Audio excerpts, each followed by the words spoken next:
मातरम। जय हो भारत का संविधान, जय श्री राम। आज महाराष्ट्रामध्ये ज्या प्रकारे पॉलिटिकल एक नाट्य चालू आहे, अंतर्वलीय सराठे येथे पॉलिटिकल नाट्य चालू आहे आणि त्याचा कलाकार आहे मनोज जरंगे। आता हे नाट्य जे आहे, या नाट्याची थीम राजकीय आंदोलन आहे।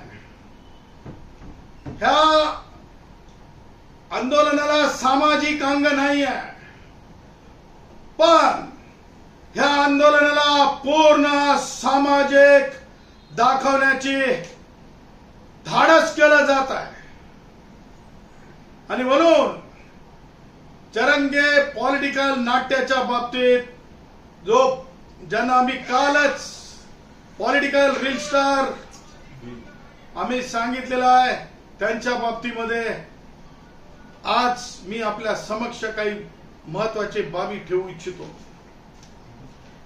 जरंगेच्या आंदोलनाची थेरी, जरंगेच्या आंदोलनाचा डीएनए आपण काल सगळ्या माध्यमांनी दाखवलं। Thank you for that. मीडियाचे खरोखर कौतुक केलं पाहिजे। जरंगे, मैं ये नहीं कहूंगा कि बौखलाया था, लेकिन ये भूल चुका था कि ये देश संविधान पे चलता है। ये देश, इस देश के अंदर कानून के अंदर तब्दीलियां ये संविधान के माध्यम से होती है। बौखला गया था। मला सांगा, मागासवर्गीय असल्याचं आरक्षण मागायचं, ओबीसी मध्ये जाण्याची भाषा करायची आणि सांगायचं की किती क्रोधी आहे त्यांच्यामध्ये, किती क्रोध आहे जरंगेमध्ये। माझे मराठा भाऊ क्रोधी नाहीत, ते खूप चांगले आहेत। माझे मराठा भाऊ प्रेमळ आहेत, परंतु जरंगेमध्ये राजकीय क्रोध आहे। जरंगेमध्ये ते राजकीय क्रोध काय आपण काल बघितलं। तो वारंवार आज सांगत होता, मी क्षत्रिय आहे, मी जातीवंत आहे। ही भाषा मी कधी नाही पाहिलेली आरक्षणासाठीची ही भाषा आहे। मी परत सांगतो, ज्या प्रकारे थेरी काल सांगण्यात आली, वेगवेगळ्या राजकीय पक्षातल्या म्हणजे माजी आमदारांपासून नगरसेवक, जिल्हा परिषद ते थेट विद्यमान मराठा समाजाच्या मंत्र्यांपर्यंत त्यांनी सगळ्याच राजकीय पक्षातले एकत्र मराठ्यांचं एक मराठा पुढाऱ्यांचं कर्तव्य असं बोलत राहिले। जातीय तेढ निर्माण करण्याचं भाष्य होतं। एका प्रकारे मला हे समजत नाही की संविधानिक पदावर आमदार, खासदार, मंत्री, नगरसेवक, जिल्हा परिषद मेंबर असतात, ते जातीचे नसतात, ते जनाचे प्रतिनिधी असतात। आणि जात म्हणून जरंगे ज्या प्रकारे संविधानाची पायमल्ली करत होते, संविधानाची म्हणजे संविधानात ज्या प्रकारे संविधानाला मी हे म्हणेल की अपमान करत होते, ते आपण कालही बघितलं आणि जरंगेचं आजही दिसत आहे। म्हणजे सत्तेतील आमदार, मंत्री असोत मराठा समाजाचे की विरोधातले असोत, ते थेट उद्धव ठाकरेला साहेब म्हणेपर्यंत ही बोली भाषा कुणाची आहे? ही बोली भाषेत ही जी बोली भाषा आहे, हिची जी स्क्रिप्ट लिहिलेली आहे, ही स्क्रिप्ट कुणाची आहे? काल बोलत बोलत दोन गोष्टी परत जरंगे बोलले। कितना डरता है जरंगे, ये मैंने कल देखा है, मीडिया ने देखा है। कल बोल रहा था म्हणे की ते एका मंत्री महोदयांचं नाव घेतलं की लोक म्हणतात तेच मंत्री काय येतात, तेच मंत्री काय येतात। नाव घ्यायची हिंमत नाही जरंगेमध्ये, कारण त्या प्रकारचं डिसेक्शन, त्या प्रकारचं अनाटॉमिकल डिसेक्शनच मी केलं। आणि मी जेव्हा अनाटॉमिकल डिसेक्शन करतो, कारण मी वैद्यकीय शास्त्रातून आलेला माणूस आहे, मी बऱ्यापैकी अनाटॉमी शिकलेला माणूस आहे, त्याच्यामुळे जरंगेचं जे म्हणजे राजकीय आंदोलन आहे, हे सामाजिक आंदोलन नाही आहे. हे राजकीय आंदोलन मी सगळ्यांसमक्ष उघडं पाडलं होतं. आणि म्हणून मला तुम्हाला सांगायच्या 2-3 गोष्टी महत्वाच्या. ज्या प्रकारे आज आंदोलन चालू झालं, मला हे समजत नाही, कोणी येणार नाही, मी माझ्या शेतात बसतो, मी माझ्या शेतात बसतो, फेन्सिंग लागली. कोणी येणार नाही, कोणी येऊ नका, येऊ नका, येऊ नका, येऊ नका, येऊ नका, येऊ नका. आज तर म्हणायला लागला संध्याकाळपर्यंत या, संध्याकाळपर्यंत या. अरे हे काय, काल खोटं बोलत होता जरंगे की आज खोटं बोलतोय जरंगे? दोन्हीतून कधीच खोटं आहे? खरं कोणतं आणि खोटं कोणतं आहे? काल तर म्हणत होता कोणी येऊ नका, ऊन लागल. आज म्हणते संध्याकाळी 6 पर्यंत या, 6 पर्यंत या. तुम्हाला सांगतो, लगनसराईमध्ये मध्यमवर्गीय गरीबाच्या लग्नाला सुद्धा 1500 लोक आता जमायलेत. 1500 लोक जमायलेत. आजची जी संख्या ड्रोन जरी तपासली तरी जरंगेला पाठ फिरवलेली आहे.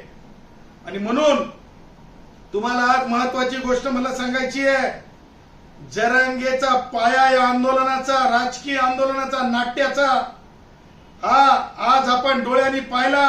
वडीगोद्री जवळ धुळे सोलापूर महामार्ग, त्या ठिकाणी रस्ता रोको करण्यात आला. तो रस्ता रोको करणारे कोण आहेत हे मला तुम्हाला दाखवायचंय. ते रस्ता रोको करणारे हे मागील आंदोलनात ज्यावेळेस पोलिसांवर हल्ला केला, ज्याच्यामध्ये कट्टे सापडले होते, कट्टे कट्टे कट्टे, बंदूक, 307 सारखे गुन्हे झाले होते. 1 सप्टेंबर 2023 नंतरचे ते गुन्हे आहेत.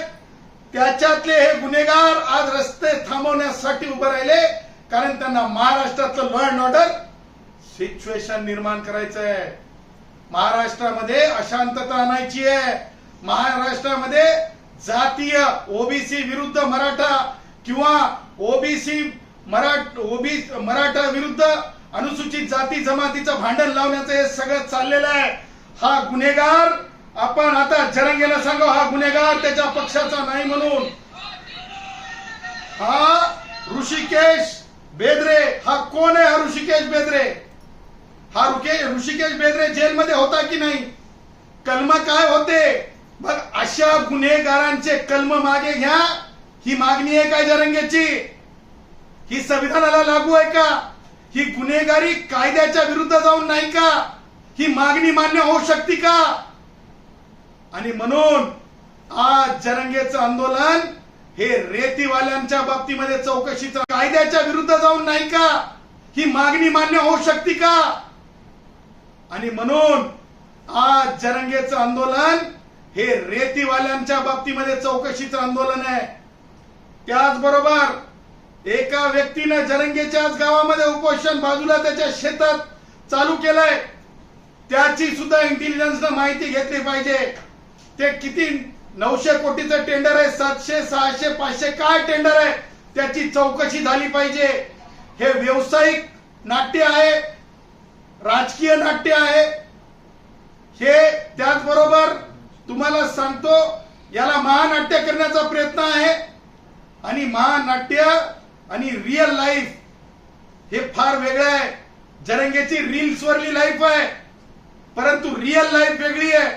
आणि रिअल लाईफ ही जर असेल टेंडर, रिअल लाईफ ही जर असेल वाळूची मोजणी, रिअल लाईफ ही जर असेल की कुणाचं तरी होऊन काहीतरी करून काहीतरी मिळवण्याची भानगड माझ्या मराठा समाजातल्या भावांना त्रास देण्याच्या, तर हे बिलकुल चालणार नाही.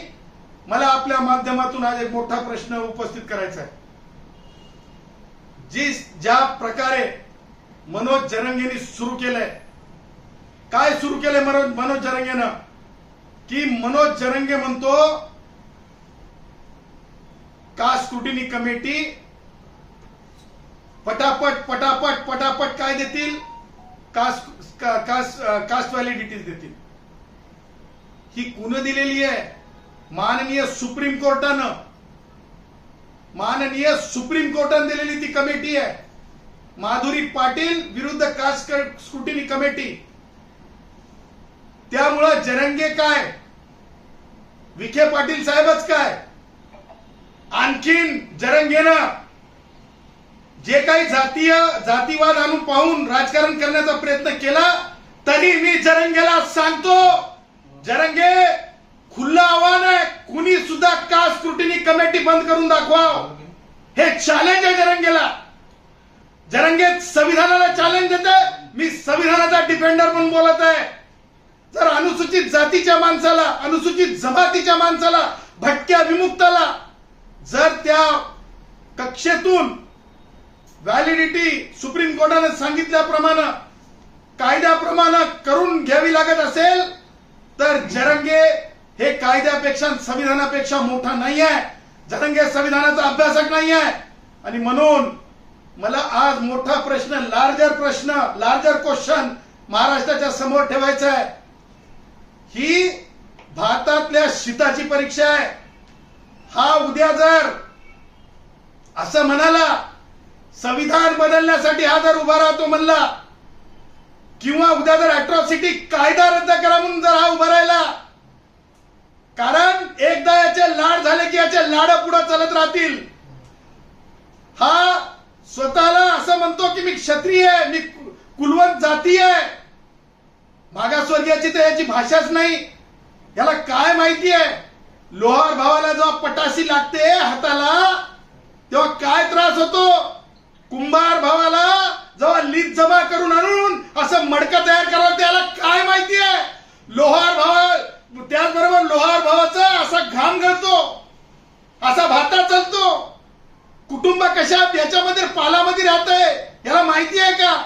आणि हा म्हणतो 94चा जी आर, मनोज जरंगे 4 जन्म घेतले तरी ओबीसीवर, खऱ्या मागासांवर तू अन्याय करण्या एवढा मोठा माणूस नाहीयेस, हे सुद्धा तुला चॅलेंज. एक नाही 5 जन्म जरी जरंगेने घेतले आणि असे 5 महानाट्य जरी केले तरी सुद्धा जरंगे हे होणार नाही, हे होऊ दिलं जाणार नाही. कारण सोशल हँडिकॅप, माझ्या गोसावी भावाकडे बघ जरंगे, माझ्या मसनजोगी भावाकडे बघ.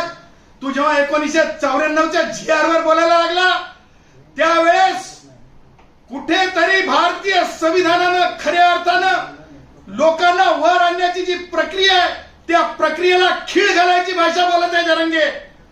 कुठेतरी त्या सामाजिक मागासांचा, सोशल हँडिकॅप असलेल्या व्यक्तींचा स्वतः असं म्हणत आहे की तो क्षत्रिय आणि दुसऱ्यांना कमी लेखत आहे जरंगे.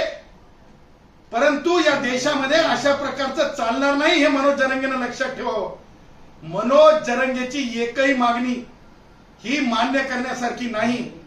आज तुम्हाला सांगतो, जे कायदेशीर संविधानिक दृष्ट्या मनोज जरंगेला देताच येत नाही ते मिळणारच नाही, हे ओपन चॅलेंज. दुसरी गोष्ट, जरंगेची दुसरी मागणी काय, गुन्हे मागे घ्या. गुन्हे मागे घेतले जाऊ शकतात, कारण सुप्रीम कोर्टाचं त्या बाबतीत सुद्धा म्हणजे कंकरंट फाइंडिंग्स आहेत. आणि सुप्रीम कोर्टाने स्पष्ट सांगितलेलं आहे कोणते गुन्हे वापस होऊ शकतात, कोणते गुन्हे वापस घेता येत नाही. पोलीसवाल्या भावांना ज्या प्रकारे त्रास झाला, ज्या प्रकारे हाणमार झाली, लालपरी ज्या प्रकारे एकसारख्या 10 जाळण्यात आल्या, त्याची जिम्मेदारी कोण आहे. म्हणून अशा अपप्रवृत्ताच्या बाबतीमध्ये कोणतीही मागणी जरंगेची पूर्ण होऊ शकत नाही. आणि मला जरंगेने हे तर सांगावं महाराष्ट्राला, तो SEBC साठी बसलाय की ओबीसी साठी बसलाय. Confuse Manoj, confuse. तो SEBC साठी बसलाय की ओबीसी साठी बसलाय हे सुद्धा आता स्पष्ट होणं फार आवश्यक आहे.